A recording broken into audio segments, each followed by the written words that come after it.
अरे ये बारिश भी ना, अभी तो छत से पानी टपकना बंद हुआ था, अब फिर से शुरू हो गया। ये लो, एक एक खा लो और एक एक डिब्बे में ले जाओ। अरे आज भी सिर्फ रोटी? भैया, हम कल दादी से पराठा बनाने के लिए कहेंगे और बाकी बच्चों की तरह टिफिन में भी ले जाएंगे। क्या पराठा? अरे चिंटू, वो पराठा उतना अच्छा नहीं होता। मैंने एक बार खाया था, लेकिन वो एकदम कड़वा लगता है। ये साधारण रोटी ही अच्छी होती है। पता नहीं बारिश कब खत्म होगी। रोज रोज घर में पानी आता रहा तो बच्चे कहीं बीमार ना पड़ जाए। अरे चिंटू बंटू, बातें क्या कर रहे हो? चलो फटाफट अपनी थैली उठाओ और पाठशाला जाओ, नहीं तो बाद में देरी हो जाएगी। हाँ दादी, हम जा रहे हैं। मधुबन जंगल में एक बूढ़ी दादी अपने 2 पोतों के साथ रहती थी। बच्चों के माता पिता बाढ़ के पानी में बह गए थे, इसीलिए दादी ही उनका सहारा थी। उम्र ज्यादा होने के कारण दादी ज्यादा काम नहीं कर पाती थी, लेकिन थोड़े बहुत अनाज से वो सबका गुजारा करती थी। ये बात बड़ा बच्चा बंटू समझता था, लेकिन उसने कभी दादी से शिकायत नहीं की। उल्टा वो अपने छोटे भाई को भी बहला फुसलाकर चुप करा देता था। दादी बहुत मेहनती और स्वाभिमानी थी। वो हमेशा पंछियों की मदद करती, पर खुद कभी किसी से मदद नहीं लेती। घर में अनाज तो खत्म होने को आया है। बारिश रुकते ही मुझे अनाज की खोज करनी होगी। अरे लड़कों, इतनी देर क्यों लगा दी? मैंने कितनी बार कहा है कि पाठशाला से सीधा घर आना। दादी, हम कहीं नहीं गए, बारिश हो रही थी इसीलिए हम रुक रुक कर आ रहे थे। चलिए भैया, कहीं हमें देर ना हो जाए। अरे आते ही कहाँ चले? दादी, वो बबलू है ना, आज उसका जन्मदिन है, इसीलिए उसकी माँ ने हमें जल्दी बुलाया है। क्या इतनी जल्दी? अभी तो शाम होने में बहुत देर है। हाँ, अब मैं समझी। बुलबुल मेरे दोनों पोतों को जन्मदिन का सारा काम लगाना चाहती है। चिंटू बंटू, तुम दोनों कहीं नहीं जाओगे। चलो चुपचाप घर में बैठकर पढ़ाई करो। क्या? लेकिन दादी, उसने हमें जन्मदिन पर बुलाया है, हमें जाने दीजिए ना। कोई जरूरत नहीं है किसी के जन्मदिन पर जाने की। मैं उस बुलबुल को अच्छे से जानती हूँ। उसे लगता होगा गरीब के बच्चे हैं, इसीलिए इनसे जो चाहे करवा लूंगी। तुम दोनों अभी छोटे हो, तुम्हें इन बातों का कुछ पता नहीं। चिंटू, दादी कह रही है तो हम जन्मदिन पर नहीं जाएंगे। अब तुम जिद मत करो। ठीक है। दादी के एक बार कहने पर दोनों बच्चे मान गए। रात हो गई। अरे बाप रे, बाहर तो बिजलियाँ कड़क रही है। बच्चों चलो मेरे पास आकर सो जाओ। बच्चे दादी की गोद में गहरी नींद में सो जाते हैं। तभी रात गहरी होने पर बारिश ने अपना रूप बदल दिया। बारिश ने सारे जंगल में तबाही मचा दी। दादी के घर में जहाँ थोड़ा बहुत पानी टपक रहा था, अब वहाँ पानी की धारा लग गई और पानी सीधा घोंसले में जमा होने लगा। अरे नहीं, कहीं ये पानी मेरे बच्चों तक ना चला जाए। अब मैं क्या करूँ? दादी ने बच्चों को एक सुरक्षित जगह पर सुला दिया और उनके पास जितनी भी कंबलें थी वो सारे बच्चों को ओढ़ा दी। पानी तो बढ़ता ही जा रहा है, मुझे ये सारा पानी निकालना होगा। दादी एक पतीले से घोंसले का सारा पानी बाहर फेंकने लगी, लेकिन वो जितना पानी निकालती उतना पानी फिर से भर जाता। उन्होंने ऐसा पूरी रात किया ताकि बच्चों को बारिश के पानी से कोई नुकसान ना हो। दादी ठंड से कांप रही थी, लेकिन वो फिर भी रुकी नहीं, क्योंकि अभी उनके सामने बच्चों की सुरक्षा ज्यादा जरूरी थी। अगली सुबह सूरज की पहली किरण घोंसले पर पड़ी और दोनों बच्चे उठ गए। भैया, सुबह हो गई। दोनों अपनी दादी की तरफ देखते हैं तो दादी ठंड से कांप रही थी। उनका पूरा शरीर बुखार से तप रहा था। दादी, दादी क्या हुआ आपको? सब ठीक तो है ना? हाँ, मुझे क्या हुआ है? बंटू दादी के सिर पर हाथ रखकर देखता है। आप तो ठंड से कांप रही हैं। अरे बाप रे, आपको तो बहुत तेज बुखार है दादी। चिंटू जा वहाँ से कंबल ले आ। अरे कुछ नहीं हुआ, बस जरा सा सर्दी जुकाम है। गर्म पानी पी लूंगी तो सब ठीक हो जाएगा। नहीं दादी, आपको बहुत तेज बुखार है। मैं जाकर डॉक्टर अंकल को ले आता हूँ। हाँ हाँ भैया, आप जाइए। अरे मैंने कहा ना, कुछ नहीं हुआ। हटो, मुझे तुम्हारे लिए खाना बनाना है। तुम्हें पाठशाला के लिए देरी हो जाएगी। नहीं दादी, आप कोई काम नहीं करेंगी।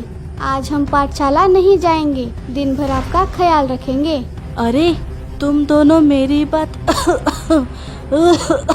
दादी, आपकी तबीयत तो बिगड़ती ही जा रही है। तभी बाहर से मीठी चिड़िया गुजर रही थी। अरे ये क्या? लगता है कल रात की बारिश की वजह से दादी के घोंसले की ये हालत हुई है। मीठी घोंसले के पास चली गई। अरे दादी माँ, क्या हुआ? आपकी तबीयत तो ठीक है ना? बंटू बेटे, क्या हुआ है दादी को? देखिए ना मीठी मौसी, दादी को बहुत तेज बुखार आया है। क्या? लेकिन कैसे? दादी को अचानक बुखार कैसे आ सकता है? अरे कुछ नहीं बिटिया, कल की बारिश में घोंसले में पानी आ रहा था। वही निकालने के चक्कर में जरा भीग गई और बस अरे अरे दादी माँ, संभल कर। आपकी तबीयत तो बहुत बिगड़ गई है। मैं अभी डॉक्टर चाचा को बुला कर लाती हूँ। बच्चों, दादी का ख्याल रखो। मीठी जल्दी से जाकर डॉक्टर चाचा को बुलाकर ले आती है। डॉक्टर चाचा ने दादी को चेक किया। अरे बाप रे, आपका बुखार तो बहुत तेज है। डॉक्टर चाचा, आप हमारी दादी को कुछ दवाई दे दीजिए, जिससे हमारी दादी जल्दी से ठीक हो जाए। अरे बेटा, मेरे पास अभी वो जड़ी बूटी नहीं है, उसे ढूंढ कर लाना होगा। लेकिन मुझे अभी बहुत से मरीजों को देखने जाना है। ठीक है, उस जड़ी बूटी को ढूंढने मैं जाती हूँ। नहीं मासी, उसे ढूंढने हम जाएंगे। आप बस हमें ये बताइए कि वो दिखती कैसी है।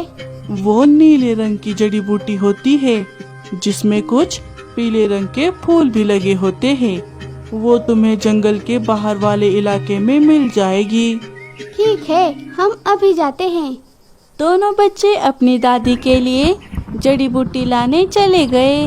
उड़ते उड़ते वो दोनों एक अनजान जगह पर आ गए, लेकिन उन्हें जड़ी बूटी नहीं मिली। तभी तेज बारिश शुरू हो गई। तभी वो दोनों बारिश से बचने के लिए एक पेड़ की डाली पर बैठ जाते हैं। अरे भैया, अब हम क्या करें? हमें तो जड़ी बूटी नहीं मिली, ऊपर से ये बारिश भी आ गई। हाँ, अब पता नहीं दादी ठीक कैसे होंगी। मुझे तो उनकी बहुत चिंता हो रही है। बच्चे बहुत परेशान थे। तभी उस पेड़ के पास खड़ा एक बोना, जिसका नाम बिल्बो था, वो उनकी सारी बातें सुन लेता है। अरे ये बच्चे तो बड़े ही परेशान लग रहे हैं। शायद मुझे इनकी मदद करनी चाहिए, लेकिन उससे पहले मुझे इनके ईमानदारी की परीक्षा लेनी होगी। इतना सोचकर बिल्बो अपने जादू से एक शिकारी का रूप ले लेता है और उनके पास आ जाता है। बच्चे शिकारी चील को देखकर बहुत डर गए। भैया, ये तो शिकारी पंछी है। अब हम क्या करें? तू डर मत चिंटू, मैं हूँ ना। तुम्हें क्या लगता है, क्या तुम मुझसे बच पाओगे? आज बड़े दिनों बाद नरम नरम बच्चे खाऊंगा। नहीं, हमें मत खाओ। हमारी दादी बीमार है, हमें उनके लिए जड़ी बूटी ले जानी है। क्या? तुम्हारी दादी? क्या हुआ तुम्हारी दादी को? हमारी दादी बहुत बीमार है, उन्हें बहुत तेज बुखार भी आया है। डॉक्टर चाचा ने कहा है कि एक जड़ी बूटी ले आओ तो दादी ठीक हो जाएंगी। तो ये बात है। मैं तुम्हें छोड़ देता हूँ, लेकिन सिर्फ एक शर्त पर। हमें आपकी सारी शर्तें मंजूर है, लेकिन आप हमें जाने दीजिए। हमारी दादी को हमारी बहुत जरूरत है। ठीक है, तो चलो, मुझे तुम्हारी दादी का पता बताओ। मैं तुम्हारे बदले तुम्हारी दादी को ही खा जाऊंगा। ये सुनकर बच्चों के होश उड़ गए। क्या? नहीं, आप हमारी दादी को कुछ मत करिए। इससे अच्छा तो आप हमें ही खा लीजिए। हाँ, हम किसी भी हालत में दादी का पता नहीं बताएंगे। अच्छा, बड़ा प्यार करते हो अपनी दादी से। अरे दादी तो सिर्फ 4 दिनों की मेहमान है, बुढ़िया 1-2 दिनों में टपक जाएगी। उसके लिए अपने जान की बाजी क्यों लगा रहे हो? हमें हमारी दादी अपनी जिंदगी से भी ज्यादा प्यारी है। हम उनके लिए कुछ भी कर सकते हैं। ठीक है, तुम्हारे लिए एक स्पेशल ऑफर।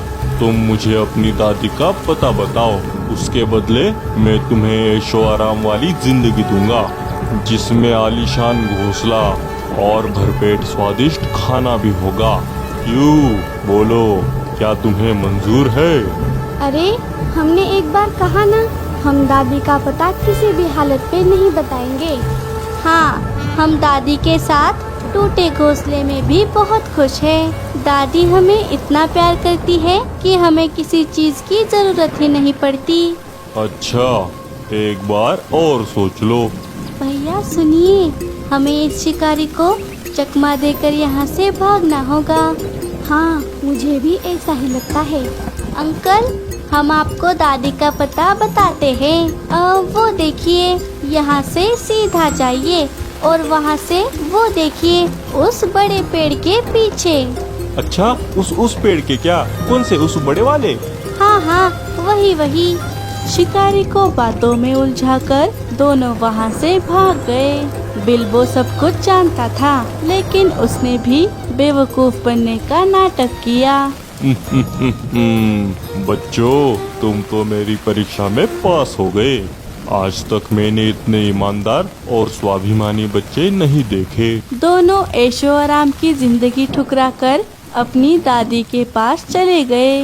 घर पर उनके दादी की हालत बिगड़ती ही जा रही थी। बच्चों, क्या हुआ? तुम्हें जड़ी बूटी मिली या नहीं? नहीं मीठी मौसी, हमने बहुत ढूंढा पर हमें जड़ी बूटी कहीं नहीं मिली। अरे नहीं, अब हम क्या करेंगे? दादी का बुखार तो बढ़ता ही जा रहा है। सभी बहुत चिंता में थे। अब उनको उनके सामने कोई भी रास्ता नजर नहीं आ रहा था। तभी बिल्बो शिकारी के रूप में वहाँ पर आ गया।